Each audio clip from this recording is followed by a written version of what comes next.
Hi, I'm Greg Kot, music critic at the Chicago Tribune. I've written a few books about music as well, including a biography of Wilco and Ripped, How the Wired Generation Revolutionized Music. I'm Jim DeRogatis. I spent 15 years as his competitor at the Chicago Sun-Times, and I've written 8 books about popular music. But the reason we're here today on beautiful Navy Pier in Chicago, where WBEZ Chicago Public Radio is located, is we want to talk to you briefly about Sound Opinions, what we like to call the world's only rock and roll talk show. That's in the way that the Rolling Stones are the only rock and roll band that matters. 112 stations across the country on public radio, originating here in Chicago. We've been doing it for years and having a really good time doing it. Absolutely, and the format of the show is basically we talk about music news up top. We have a feature in the middle where we may interview a band or look in depth at a trend or a particular album. And at the end there are album reviews and a Desert Island Jukebox where we talk about a record that means a lot to us individually. It's a magazine, but on the radio. Exactly. But the real reason we're here... Yeah, why does this matter to you? ...is to talk about what Sound Opinions does when we're doing this thing out live. Greg and I have been talking for years to college classes, at national conventions like the South by Southwest Music Conference, the Old New Music Seminar. We've hosted panels, we've been the subject of panels, we've talked to groups all over the world, really.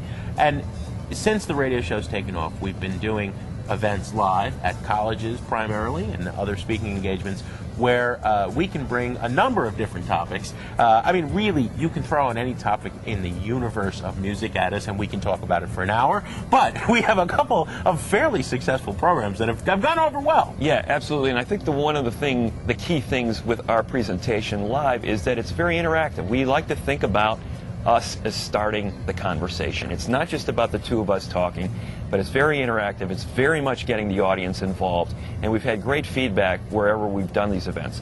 One of the events that we've done in the past that has gone over very well, we talk about a topic called the future of music. How can that not be a hit? One of the things we look at, not only the way bands and artists and fans are being affected by what all these momentous changes will mean, but also about the future of what are the jobs going to be in this music industry. So when we're talking about speaking in front of colleges, a lot of the audience members are looking at their place in this industry and music. Where do they fit in? We're going to talk about some of the potential jobs, the new jobs that are going to be available in this industry. It can't be overstated that we are in a period of radical change, unparalleled since Thomas Alva Edison invented the phonograph in the 1890s. Mm-hmm. Everything is changing. It's always fun, and it's always good to get people involved. Now, we also did a topic where we talked about rock lyrics, right, Jim? Yeah, rock as literature, literature as rock and roll. When does a great rock lyric qualify as poetry? When does writing about rock and roll qualify as literature? I was for the English department at Washington College. We had a lot of fun with that, a little headier. We also, you know, rock and roll is about the highbrow and the lowbrow. We do in Chicago these regular Sound Opinions movie nights where we draw a couple of hundred people to a classic rock and roll movie, and we introduce it by putting it in context, talking about it critically, perhaps sometimes interviewing the director or a star.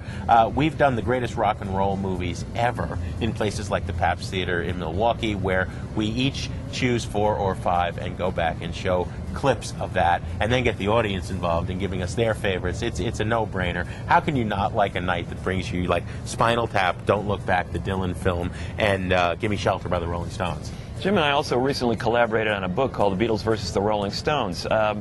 Oddly enough, there never has been a book comparing the two bands. It's been a kind of a successful book for us, and it's also translated very well in a live setting where we show clips from both bands, talk about how both bands compared, the rise and fall in many ways of those two bands, and it's a big conversation starter in a lot of our live presentations. So again, the focus is not just about us presenting a topic, but the way the audience reacts to it, and we love to bring in their feedback as soon as we can in any of our live presentations. That's key. We can't stress that enough. I mean, the reason Greg and I started Sound Opinions is he was working at the Tribune. Siskel had always been a mentor and a hero. I was working at the Sun-Times. Ebert had always been a hero of mine. Obviously, we admired what Siskel and Ebert did for film criticism. The difference in rock criticism is that everybody's an expert. The 70-year-old Rolling Stone fan and the 10-year-old Justin Bieber fan are both convinced we're idiots and they know more than us. We welcome that. Real music lovers sit on the couch and talk to each other about the music they love and something that they bought that they thought was a hype. They have this conversation that's a vibrant, free-for-all fun fest, but also a measure of intellectual concern there. That's what we try to do on stage. Indeed. Thanks, and we hope you'll give it a shot. Sound Opinions.